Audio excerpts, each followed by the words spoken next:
Kitchen tour episode 2. So today I want to take you guys to take a look at our complete project in one of our customers. So let's see their kitchen. So this is our complete project customer at Bandar Baru Permas Jaya.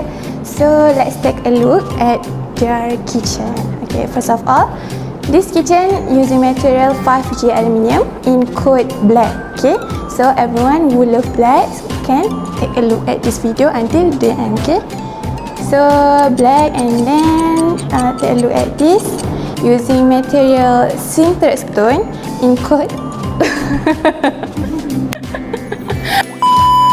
using sintered stone material in code silver mint. So let's take the backsplash also using the same as countertop in code silver mint. Okay, that's it. So let's take a look at the storage. Okay, we start first with this. So under the gas stove, we put gas tray. Okay, gas tray, so it's easy for you to take out the gas. If the gas run out, easy to change the gas.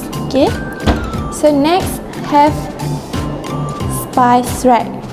So spice rack, you can susun kat sini. Spice rack. Next is cutlery tray. So for cutlery tray, so it's more neat for your kitchen. Okay, we move to this. We have dish rack here, so easy. Sink under the dish rack, so you wash the plates, can you can arrange it, put it at here, in here. Okay, you can see we have pull out tab. Has different. So this is facing, and then we also have movable crack socket.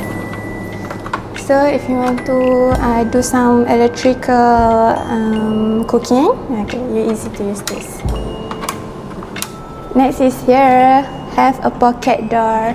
So you can pull inside the door, so it did not take a lot of space here. Can. So it's here also have a pull out tray.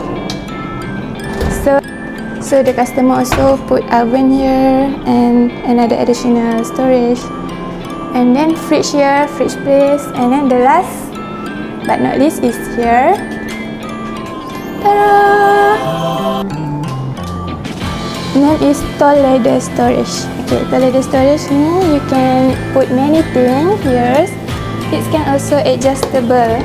Okay, you can put it whether in up or down.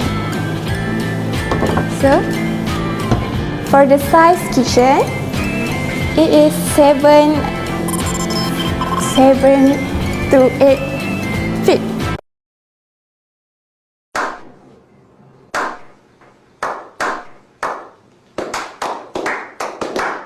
Seven to 8. 7 feet, 8 height. Okay, so that's it. If you can guess what's price for this kitchen, you can comment on below. Don't forget to subscribe.